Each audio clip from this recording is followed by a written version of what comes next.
नमस्कार, आप देख रहे हैं बात देवभूमि की। मैं हूं आपके साथ पूजा मोहन पांडे। तमाम व्यवस्थाओं के दावों के बीच महामारी के लंबे दौर के बाद चारधाम यात्रा का आगाज हुआ है। श्रद्धालु उत्साहित हैं, पर इतने ज्यादा उत्साहित होंगे कि मात्र एक हफ्ते के अंदर दर्शनार्थियों का आंकड़ा लगभग 1.5 लाख तक पहुंच जाएगा। शायद इस बात का अंदाजा सरकार को ना रहा हो। यही वजह है कि अलग अलग जगहों से अलग अलग तस्वीरें भी सामने आ रही हैं, जिनमें से ज्यादातर सरकार के दावों की पोल खोल रही हैं। तो चर्चा आज इसी विषय पर कि चारधाम यात्रा जारी, अव्यवस्था भारी।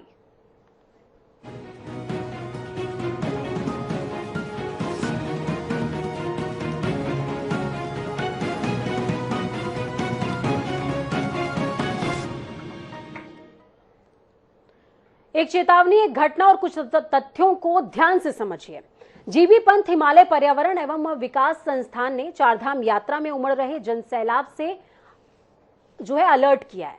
संस्थान के हिसाब से हिमालय रेंज में जरूरत से ज्यादा इंसानों का दखल अगर होता है तो बड़े खतरे को इनविटेशन मिल सकता है। दूसरी तरफ अभी यात्रा मार्ग में हाल ही में लैंडस्लाइड की घटना सामने आई थी। अब तक 2 दर्जन से ज्यादा लोग यात्रा के दौरान अपनी जान गंवा चुके हैं। जगह जगह 3-3 किलोमीटर लंबी लाइनें लगी हैं, जाम लगा हुआ है। यात्रियों को रुकने की उचित व्यवस्था नहीं मिल पा रही है। सवारी ढोने वाले वाहन मनमाने दाम वसूल रहे हैं और न जाने क्या क्या। ऐसा नहीं है कि सरकार ने व्यवस्था नहीं की होगी, लेकिन शायद आकलन गलत हो गया। आगे बढ़ेंगे, चर्चा को आगे भी बढ़ाएंगे, कुछ मेहमानों से भी बातचीत करेंगे। मेहमानों में कांग्रेस प्रवक्ता प्रतिमा सिंह जी हमारे साथ में मौजूद रहेंगी। संजीव वर्मा हमारे साथ में मीडिया सह प्रभारी हैं, आप बीजेपी के मौजूद रहेंगे। साथ में चारधाम महापंचायत से डॉक्टर ब्रजेश सत्ती हमारे साथ में मौजूद रहेंगे और साथ में एक आईएएस ऑफिसर, पूर्व आईएएस ऑफिसर को भी हम जोड़ने का प्रयास करेंगे। लेकिन उससे पहले शादाब शम्स जो कि बीजेपी प्रवक्ता, उनका ये बयान सुनिए। कोशिश मेरे युवा मुख्यमंत्री पुष्कर सिंह धामी जी द्वारा की जा रही है। हमने कहा कि जो यात्रा में आ रहे हैं वो जिन लोगों की डेथ हुई है वो पोस्ट कोविड से कहीं ना कहीं ग्रसित थे। जिन लोगों को सांस की दिक्कत थी, जिन लोगों को हार्ट की प्रॉब्लम थी, जो लोग हाई बीपी के शिकार थे, उन लोगों को दिक्कत आती है। पहाड़ में, ये पहाड़ है और पहाड़ में जब आप चढ़ते हैं जहां ऑक्सीजन का लेवल कम होता है, मना करने के बावजूद, क्योंकि आस्था चरम पे रहती है, बाबा बद्री, बाबा केदार से लोग मांगना चाहते हैं और वो इधर उधर की बातें बता के कि नहीं मैं स्वस्थ हूं, वो अंदर आ जाते हैं क्योंकि उनको लगता है कि मोक्ष की प्राप्ति हो जाएगी। इस रास्ते में हम चले भी गए तो हमारा ये सौभाग्य है। उस सोच के साथ, उस विचार के साथ लोग आते हैं। लेकिन मैं इतना जरूर कहूंगा, उसके बावजूद मेरी सरकार एक चेकअप करा रही है, पूरे कैंप लगाए हैं, डॉक्टर्स की व्यवस्था है, तमाम व्यवस्थाओं को चुस्त दुरुस्त रखा गया है। और मैं जो थोड़ा सा व्यवस्था चरमराई थी वो सिर्फ केवल उसके पीछे का कारण ये था कि जो पब्लिक आ रही थी वो रजिस्ट्रेशन करके जो लोग आ रहे थे, उत्तराखंड के लोग भी बाबा बद्री, बाबा केदार पर विश्वास करते हैं। ये बिना रजिस्ट्रेशन के हमारे लोकल लोग जाने लगे तो युवा मुख्यमंत्री ने आह्वान कर दिया। तो चलिए चर्चा को आगे बढ़ाएंगे। हमारे साथ में मेहमान जुड़े हुए हैं। डॉक्टर प्रतिमा सिंह प्रवक्ता हैं कांग्रेस की, संजीव वर्मा सह प्रभारी हैं मीडिया के, और चारधाम महापंचायत के सदस्य हैं डॉक्टर ब्रजेश सत्ती प्रवक्ता हैं। ये तीनों ही हमारे साथ में जुड़ते रहते हैं और चर्चाओं को एक आयाम देने की कोशिश हमारे साथ मिलकर करते हैं। आप तीनों ही लोगों का बहुत बहुत स्वागत है। और आगे चल करके कोशिश हमारी होगी कि एक आईएएस ऑफिसर को भी, रिटायर्ड आईएएस ऑफिसर को हम जोड़ सके, ताकि व्यवस्थाओं में कमी, बैकलॉग कहाँ रहा वो जनता को हम आगे बता सकें। चलिए शुरुआत हम ब्रजेश सत्ती जी से करेंगे। ब्रजेश जी, आज की तारीख में जब हम और आप बातचीत कर रहे हैं, 2 दर्जन से ज्यादा, ये आंकड़ा 30 के करीब पहुंच गया है, मौतें हो चुकी हैं। जिस दौरान आप बद्रीनाथ के कपाट खुलने वाले थे, उस दौरान आपने वहां से कुछ तस्वीरें भी हमारे साथ में साझा करी थी, वो दर्शकों को हमने दिखाई भी थी, जिसमें जो प्रशासनिक अधिकारी हैं श्रद्धालुओं के साथ में अभद्रता करते नजर आ रहे हैं। व्यवस्थाएं सुदृढ़ उतनी नहीं है जितनी होनी चाहिए थी। इसको लेकर के आप क्या कहेंगे?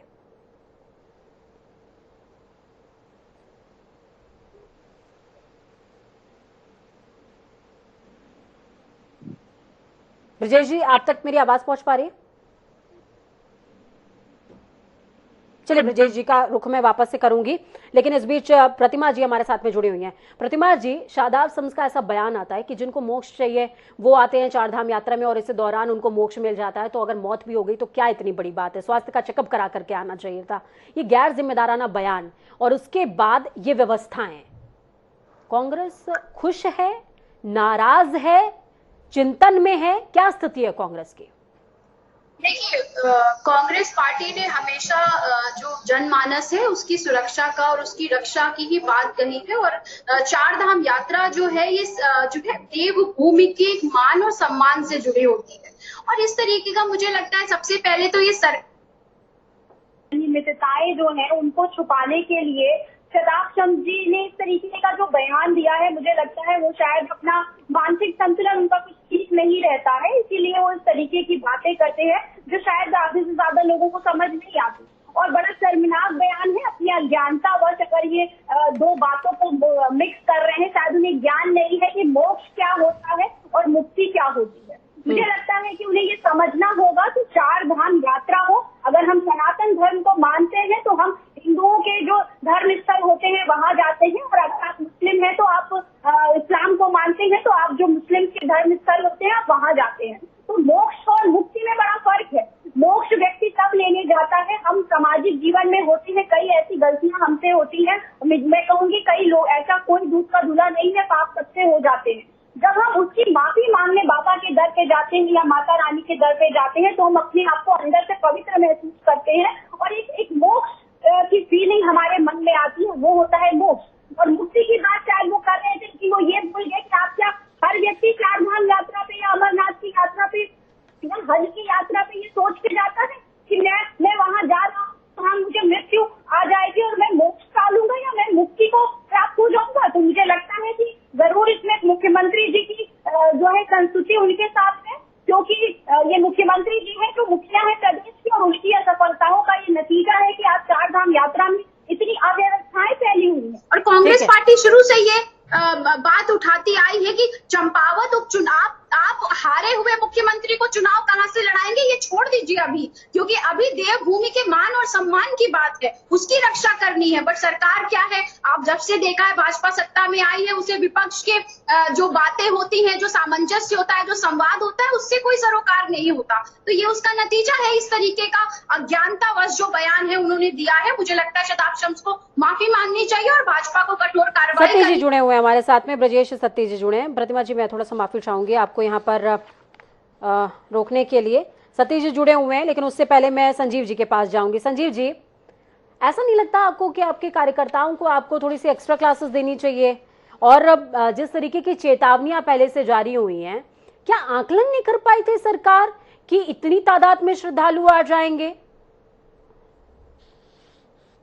देखिए, जिस तरह से दो साल लगातार कोरोना की मार उत्तराखंड और पूरा देश झेलता रहा, और श्रद्धालुओं के मन में एक जबरदस्त एक आस्था का उबाल था, और वो चाह रहे थे कि कब हम कोरोना से मुक्ति पाएं और कब कोरोना खत्म होए और कब सब कुछ सामान्य हो और हम बाबा केदारनाथ, बद्रीनाथ, गंगोत्री, यमुनोत्री अपने तीर्थ स्थलों का दर्शन हम लोग कर पाए। और बड़ी मुश्किल से पिछले साल भी 2021 में कुछ व्यक्ति हाई कोर्ट चले गए और यात्रा को उन लोगों ने रोकने का प्रयास करवाया, और किंतु एक लास्ट मोमेंट पे यात्रा खुली, और जिससे बहुत ही थोड़ी संख्या में जो श्रद्धालु थे वो हमारे चार धाम के दर्शन कर पाए। और किंतु इस बार सरकार पूरी तरह से सुगम और बिल्कुल एक अच्छी यात्रा देने के लिए सरकार पूरी तरह से संकल्पित है। कैसे संकल्पित है? आपके जो प्रवक्ता हैं वो बयान दे रहे हैं कि मोक्ष प्राप्ति के लिए लोग जा रहे हैं, लैंडस्लाइड हो रही है। दूसरी तरफ जीबी पंथ हिमालय पर्यावरण और विकास संस्थान ने कहा है कि भाई जो लोगों की भीड़ है वो ज्यादा इकट्ठी नहीं होनी चाहिए। क्या गवर्नमेंट पहले से तैयार नहीं थी, प्रिपरेशन नहीं थी? चारधाम यात्रा जिस दौरान संजीव जी शुरू हो रही थी उससे पहले भी हमने डिबेट करी थी, और यहाँ पर जो प्रवक्ता मौजूद थे उन्होंने साफ तौर पर कहा कि भगवान भरोसे चल रही है ये यात्रा, और भगवान की यात्रा है, भगवान के भरोसे चलेगी। ब्रजेश सतीश जी भी उस दौरान मौजूद थे हमारे साथ में। ब्रजेश जी, जिस दौरान बद्रीनाथ के कपाट खुल रहे थे, आपने कुछ विजुअल्स हमारे साथ में साझा किए थे, जिसको हमने स्क्रीन पर दिखाया भी था कि प्रशासनिक अमला किस तरीके से श्रद्धालुओं के साथ में अभद्रता करता नजर आ रहा है। कितने संतुष्ट हैं आप सरकार की तैयारियों से? क्योंकि संजीव जी तो कह रहे हैं सब कुछ ऑल इज वेल है। एक बार आप क्वेश्चन रिपीट करेंगे, मैं सुन नहीं पाया। मैं ये कह रही हूँ ब्रजेश जी कि जिस दौरान आप बद्रीनाथ के कपाट खुल रहे थे उस दौरान आप वहां पर मौजूद थे, आपने कुछ तस्वीरें हमारे साथ में साझा करी थी। उन तस्वीरों में साफ तौर पर नजर आ रहा था कि प्रशासनिक अमला किस तरीके से श्रद्धालुओं के साथ अभद्रता कर रहा है, और समय समय पर जब आपके साथ बातचीत होती रही तो आपने ये भी साझा किया कि किस तरीके की परेशानियां सामने आती रही हैं। हमारे संवाददाता लगातार बता रहे हैं कि लोग परेशान हो रहे हैं, मनमाने दाम उनसे वसूले जा रहे हैं, संस्थाएं अलर्ट जारी कर रही हैं कि भाई इतनी भीड़ होगी तो लैंडस्लाइड होगा और भी खतरा हो सकता है, लेकिन उसके बावजूद सरकार जागना नहीं चाह रही है। ये कह रहे हैं कि व्यवस्थाएं हमने सुदृढ़ कर रखी हैं, व्यवस्थाएं बहुत बेहतरीन हैं, सब कुछ ऑल इज वेल है। आप कितने संतुष्ट हैं इस ऑल इज वेल के आश्वासन से? देखिए, सबसे महत्वपूर्ण बात ये है कि ये जो यात्रा है ये विश्व प्रसिद्ध यात्रा है और अनादिकाल से चली आ रही है, आदि गुरु शंकराचार्य जी के समय से चली आ रही है और लगातार चलती रहती है। चाहे वो ब्रिटिश पीरियड रहा हो या फिर उत्तर प्रदेश के दौर की बात रही हो या फिर अब उत्तर प्रदेश से अलग होने के बाद ये उत्तराखंड की बात रही हो। पिछले 22 साल अभी तक हो चुके हैं, लेकिन सरकार ने इस चारधाम यात्रा को कभी भी अपनी प्राथमिकता में नहीं रखा है और इसी का ये परिणाम है कि आज जो ये देश दुनिया से बड़ी संख्या में, लाखों की संख्या में जो यात्री यहाँ दर्शनार्थ आ रहे हैं उनको मूलभूत सुविधाओं से जूझना पड़ रहा है। मैं आपको पिछले बार, अगर आप समय देंगे तो मैं आपके माध्यम से दर्शकों को बताना चाहूंगा कि 3 मई को अक्षय तृतीया के दिन गंगोत्री और यमुनोत्री मंदिर के कपाट श्रद्धालुओं के दर्शनार्थ खोले गए थे। और ये अक्षय तृतीया की तिथि ऐसी है कि जो अनादिकाल से ये तय है कि अक्षय तृतीया के दिन गंगोत्री और यमुनोत्री के कपाट श्रद्धालुओं के दर्शनार्थ खोले जाएंगे। ये शासन, प्रशासन, धार्मिक, आध्यात्मिक, सामाजिक क्षेत्र के सभी लोगों को पता है। फिर आखिर, जबकि नवंबर माह में चारों धामों के कपाट शीतकाल के लिए बंद कर दिए गए थे। नवंबर से लेकर अप्रैल और मई के बीच का ये दौर है, 6 महीने का समय रहता है शीतकालीन बंदी का। तो आखिर सरकार 6 महीने तक सोई कहाँ रही? और ये जानते हैं कि पिछले 2 वर्ष 2 यात्राकार केवल और केवल कोविड महामारी के चलते प्रभावित हुए हैं। और इस बार सबको पता था, जनवरी माह से ही सारी फुल हो गई थी, कुछ पिछले साल की भी बुकिंग पेंडिंग पड़ी हुई थी। और पता होने के बावजूद भी आप केवल हाथ में धरे बैठे। होना तो ये चाहिए था कि आपने चारों धामों के जो आधार स्थल है वहां जाकर स्थानीय लोगों से, फिर पुरोहितों से, पंडा समाज से बातचीत करनी चाहिए थी, जो वहां पर 6 महीने रहते हैं और बखूबी जानते हैं, फीडबैक देते तो शायद उससे बेहतर यात्रा प्रबंधन और संचालन में सहायता मिलती। लेकिन ऐसा नहीं हुआ और केवल अधिकारियों ने अपनी औपचारिकता के लिए ली। लेकिन उस मीटिंग का आउटकम क्या है आपको दिख रहा है। मैं आपको उदाहरण देना चाहता हूँ। यमुनोत्री का जो पहला हमारे यहाँ पामोवर्त यात्रा का क्रम है और पहला जो है यमुनोत्री धाम है, वहां पर जो है वहां से यात्रा शुरू होती है और बद्रीनाथ धाम में खत्म होती है। यमुनोत्री का जो आधार स्थल है वो खरसाली जंगल चट्टी है और वहां से यमुनोत्री के बीच की कुल दूरी 6 किलोमीटर पैदल दूरी है। और जो ये मार्ग है बहुत संकरा है, केवल 5.5 से 6 फीट का है। इसमें ही जो है बड़े खच्चर भी जाएंगे, पालक भी जाएंगे, पैदल आवागमन है। तो एक साइड नीचे से ऊपर जाएंगे पैदल और घोड़े वाले यात्री और दूसरे साइड से नीचे आएंगे। बहुत मुश्किल वहां पर होता है और साफ सफाई नहीं होती है, तो इससे यात्री बहुत प्रभावित होता है। सबसे पहली बात तो ये है कि वहां पर ना सफाई की कोई खास व्यवस्था है, जबकि 2010 में खरसाली गांव में मुख्यमंत्री तत्कालीन रमेश पोखरियाल निशंक ने खरसाली से और आपके जो है यमुनोत्री धाम के लिए रोपवे का उद्घाटन किया था। लेकिन दुर्भाग्य की बात यह है कि पिछले 12 सालों में अभी तक ये रोपवे का निर्माण नहीं हो पाया है। तो आप समझ सकते हैं कि सरकार कितनी संवेदनशील है इस चारधाम। सतपाल महाराज इस समय बाहर हैं, मीटिंग करके वो बाहर चले गए थे। हालांकि मीटिंग जिनसे होनी चाहिए थी उन्होंने की भी नहीं थी। अव्यवस्थाएं सामने आ रही हैं। मेरे पास बहुत सारे ऐसे आंकड़े मौजूद हैं। देखिए, उत्तराखंड परिवहन विभाग ने 3 बसों को चारधाम यात्रा की परमिशन दे दी। ग्रीन कार्ड बन गया, ये ग्रीन कार्ड बना करके दे दिया जाता है, जबकि वो मानकों पे बसें खरी नहीं उतरती हैं। मनमाने दाम यात्रियों से वसूले जा रहे हैं। बहुत सारी ऐसी चीजें हैं, लेकिन सरकार चेतना ही नहीं चाह रही है। क्या आप कहना चाहेंगे? क्या आपके कार्यकर्ता नहीं जाते हैं क्या चारधाम यात्रा पे, या वो जाते हैं उनके साथ में कुछ दुर्घटना घट जाती है तो उनको भी आप कह देंगे कि मोक्ष की प्राप्ति हो गई? भाई पूजा जी देखिए, जी। सबसे पहली बात तो ये है कि सरकार ने जैसे यात्रा का प्रारंभ होना था, यात्रा के प्रारंभ होने से पूर्व ही वहाँ के चारों धामों पे पहुंचने वाले जो श्रद्धालु हैं उनकी प्रत्येक धाम के अनुसार संख्या को सीमित करने का काम किया था, ताकि जहाँ पर जितनी कैपेसिटी हमारे पास आवास की है, जितनी कैपेसिटी हमारे पास यात्रियों को रुकाने की और उनकी सारी व्यवस्थाओं को पूर्ण करने की जितनी हमारे पास व्यवस्थाएं थी, हमने उतने ही लोगों को, उतने ही श्रद्धालुओं को हम लोग अलाउ करना चाहते थे।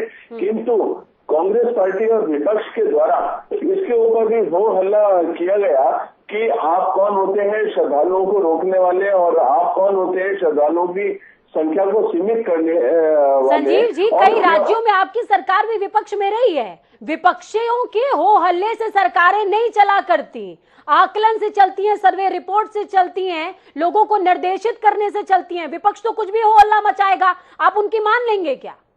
पूजा जी, मेरी बात पूरी होने दीजिए प्लीज। इसके बावजूद भी सरकार अपना काम करती रही और जो श्रद्धालु की संख्या थी उसमें हमने हल्का सा लचीलापन दिखाया, और लचीलापन दिखाने के साथ ही साथ हमने साथ में एक ये भी एडवाइजरी जारी करने का काम किया कि यदि भीड़ बढ़ती है तो हम लोगों ने संख्या को निश्चित करने का काम किया था। हम उस बात को अपने जो हमारा एक तरह से व्यवस्था थी, हम उस पुरानी व्यवस्था को तुरंत में ही पुनः लागू करने का काम करेंगे। जिस प्रकार से हमने SDRF, NDRF और ITBP और तमाम जितना स्वास्थ्य हमारा महकमा है उस सब को एक पूरी तरह से व्यवस्थित करने का हम लोगों ने वह काम किया, क्योंकि बद्रीनाथ, केदारनाथ हमारे चारों धाम पूरे सीमांत क्षेत्र में स्थित है, और सुरक्षा की दृष्टि से भी ITBP को हमने एक जो हमारा लोकल एडमिनिस्ट्रेशन है उसके साथ एक एक्स्ट्रा उनको हेल्प मिले, और सभी यात्री जैसे सुरक्षित अपने घरों से आए ऐसे ही सुरक्षित अपने घरों को वापस जाएं। और अतिथि देवो भाव का जो एक भाव है उत्तराखंड से एक अच्छा मैसेज लेके जाएं, और एक अच्छा मैसेज लेके जाएं कि उत्तराखंड हम गए थे, यात्रा में गए थे, वहाँ के लोगों ने हमारी इतनी अच्छी सेवा करी, वहाँ का सरकार ने हमारे लिए वो रिव्यूज सामने आ रहे हैं संजीव जी, वो रिव्यूज सामने आ रहे हैं। उड़ीसा की अभी खबर कुछ दिनों पहले हमारे पास आई थी, उड़ीसा से श्रद्धालु आए हुए हैं, उनसे होटेलियर्स जितने हैं उन्होंने ठगी कर ली है, जो लोग हैं उनसे मनमानी किराया वसूल कर रहे हैं, वहां पे पानी की कीमत ली जा रही है, घरों से अगर पानी दिया जा रहा है उसकी भी कीमत ली जा रही है। क्या बात आप कर रहे हैं प्रतिमा जी? खाद्य विभाग द्वारा लगातार वहाँ पे सैंपलिंग करी जा रही है, ओवर रेटिंग के ऊपर जो कड़ी कार्रवाई सरकार कर रही है, और साथ ही किसी भी तरह की कोई भी दिक्कत आती है तो सरकार। आपका नाम प्रतिमा सिंह नहीं है, अपने टर्न पे बोलिए। संजीव जी, प्रतिमा जी शांत हो जाइए, शांत हो जाइए। देखिए, मुझे लगता है कि शायद भारतीय जनता पार्टी के जो प्रवक्ता हैं वो शायद तैयारी करके नहीं आए हैं, इसीलिए वो अनर्गलन बातें कर रहे हैं। इन्होंने कहा कि हम हाईकोर्ट चले गए थे, तो आपकी जानकारी में बता दूं हम हाईकोर्ट नहीं गए थे।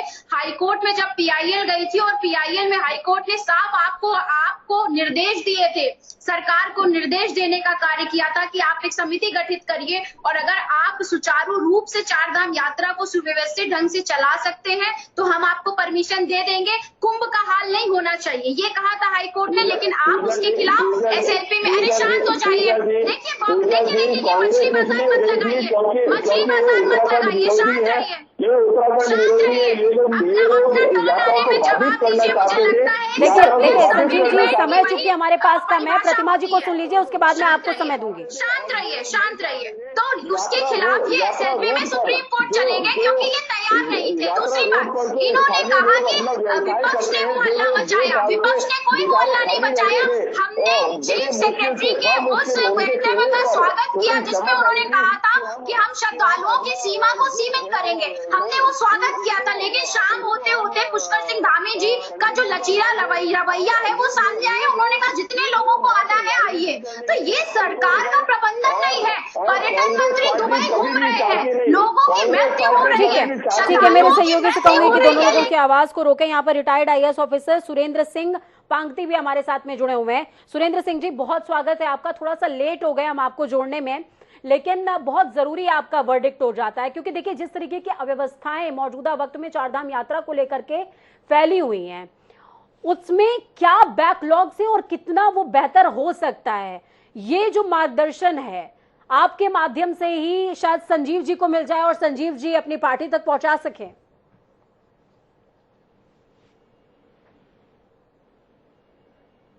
सुरेंद्र जी, मेरी आवाज आपको पहुंच रही है?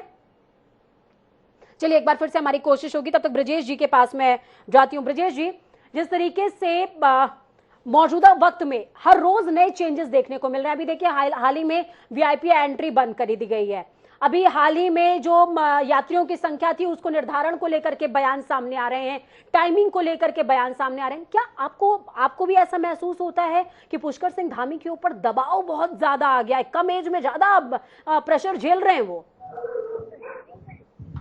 देखिए, दरअसल जो ये चीजें हैं, जो ये कंसेप्ट आ रहे हैं नए नए डेली नए, आज तक के हमने यात्रा काल में कभी नहीं देखा है। क्योंकि मैं बद्रीनाथ परंपरा से जुड़ा हुआ हूँ। मेरे जो है परपितामह जो है वहां पर खजांची थे, मेरे दादाजी खजांची थे, तब थे जबकि सरकारें नहीं हुआ करती थी। और उसके बाद मेरे पिताजी ने वहां पर 40 साल सेवा की और डिप्टी CO केदारनाथ से रिटायर्ड हुए।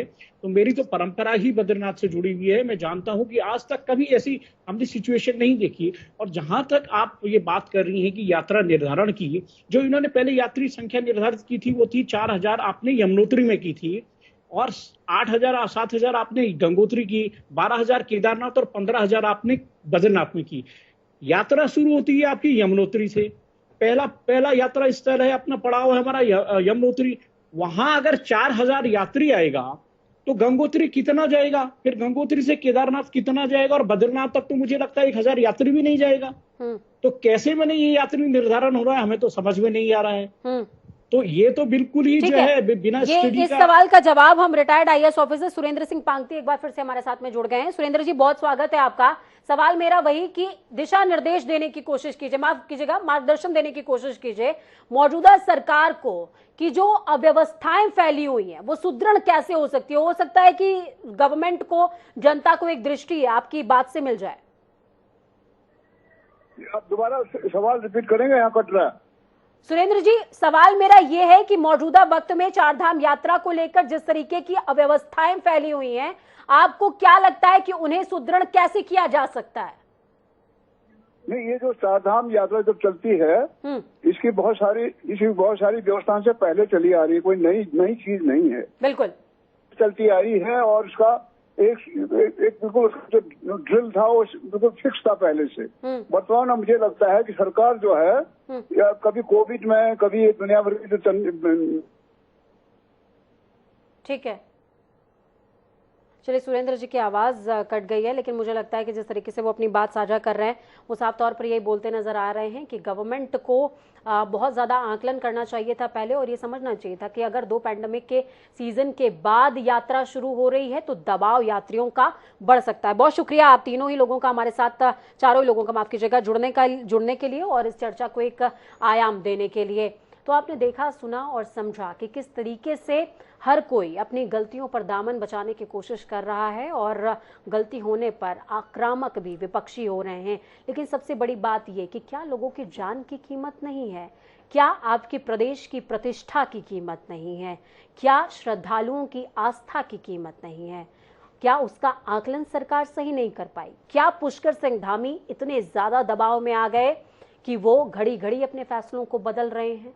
ऐसा हम नहीं कह रहे हैं कि सरकार कोशिशें नहीं कर रही है, लेकिन वो कोशिशें प्रभाव नहीं डाल रही हैं। वक्त छोटे से ब्रेक का, ब्रेक के उस पार खबरों का सफर लगातार जारी रहेगा। बने रहिए जनता टीवी के साथ, क्योंकि हमें आपकी ताकत, अपना और अपनों का बहुत ख्याल रखिए। नमस्कार।